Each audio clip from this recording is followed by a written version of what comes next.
The logging of California's giant redwood trees is a big job.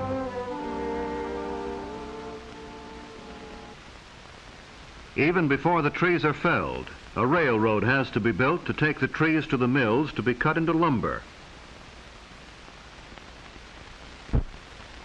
Surveyors lay out the lines that are followed by the railroad. The ties and the rails are laid even before the trees are felled. The X means that this tree will itself be used in moving other trees as soon as they are brought down and cut into logs.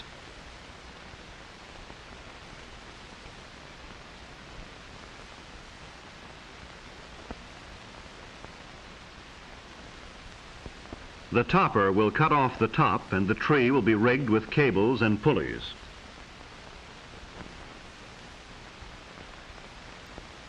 For most people, a job like this would seem too dangerous, but then logging is a hard and dangerous work, and these men take pride in their strength and courage. They are the men who fell the trees and get the logs out of the woods so that we may have lumber, for houses, for furniture, for the 1,000 uses of wood. And all in his day's work, over goes the top of this tree. The job of logging is well underway. Donkey engines are brought up to lift the big logs, haul them around and place them on railroad cars. Heavy cables and huge pulleys are needed to lift logs weighing up to 50 tons. The actual felling of a tree begins with the making of a scaffold for the axemen to stand on as they work. Then they begin their cutting their way into trees that may be as old as our civilization. For the redwood trees of California are probably the oldest of living things. The redwoods that grow along the coast live to be 2,000 years old. They are young at 350 years, they are mature at 1,000 years, and they reach old age at 1,500 years.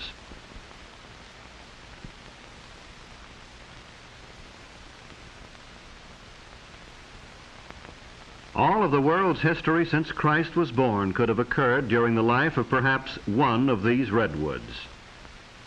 But just as the tree itself is able to live through centuries, to live even through forest fires, so when the axes, the wedges,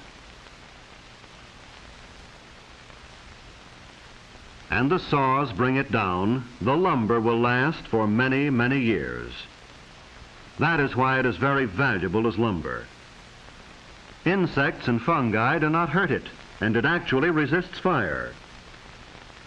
So the saws keep working and the axemen bring the tree down, figuring the fall carefully so as not to hit other trees and splinter the wood. When the cutting is finished, the men get away fast from the base of the tree as it falls, for sometimes trees twist or fall in a way not expected. But usually they fall just as the axemen figured, and sometimes the axemen figure very closely, closer than one would imagine. So down they come, some of the world's oldest, biggest, and tallest trees, trees that grow over 350 feet high, trees that may be over 20 feet thick at the base, trees that are so big that more than 20 houses can be made from just one tree. But don't think these giants are being completely destroyed. Many of the oldest and the biggest of the redwoods are being saved. Parks with thousands of acres of redwoods are set aside for our enjoyment.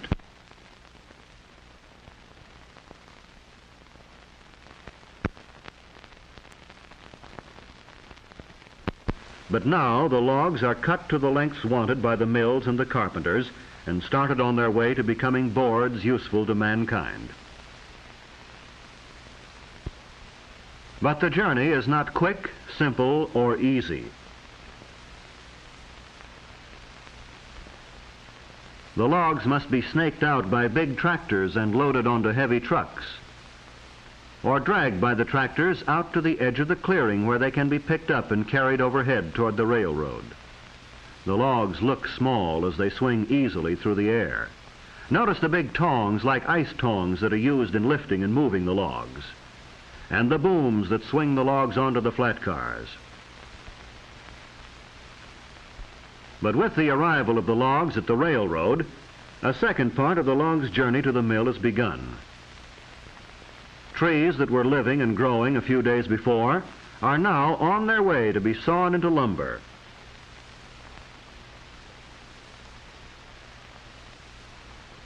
These coast redwoods are used for lumber, but there is another species of redwood which is not. It is the redwood of the Sierra Nevada mountains. The scientific name for both is sequoia, the name of a famous Cherokee Indian. The Sierra redwood is even bigger than the coast redwood.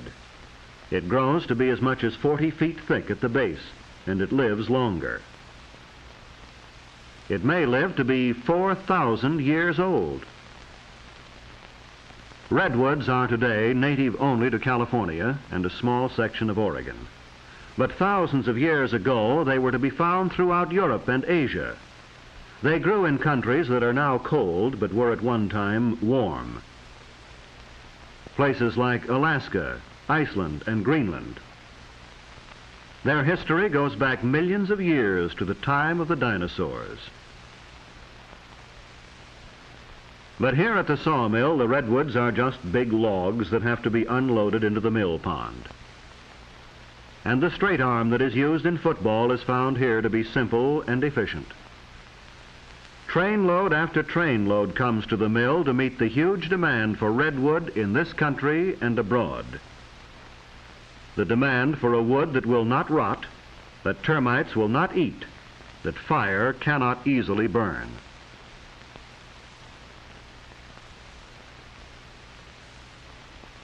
Into the mill pond they go, one huge log after another, each one meeting the demand for a wood with its special advantages. Here are the timbers that won't rot in wet mines, or the railroad ties that won't catch fire when burning cinders fall on them. And here is a mill where the logs are brought from the forest and stored in a mill pond where they can be easily moved. As fast as the mill can cut them, they are floated over to the conveyor belts and brought up into the mill. The bark is removed and ground up for use as an insulating material against heat. Then the big saws begin cutting off enormous boards. The whole log is moved past the bandsaw as each board is cut. The log moves back and then comes forward for the cutting of the next board.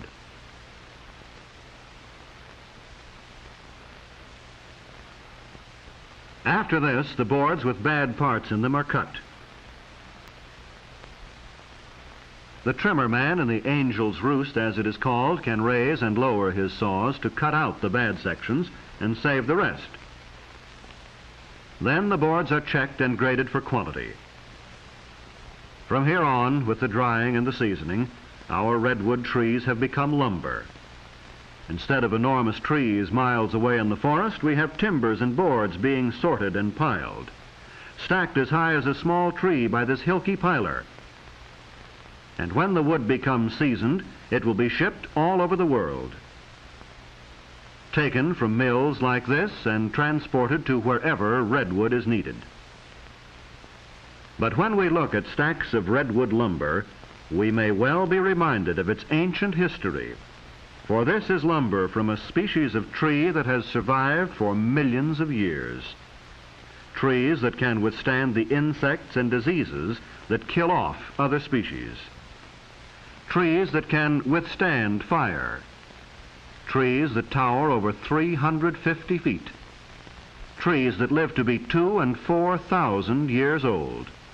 The tallest, biggest, oldest trees in the world.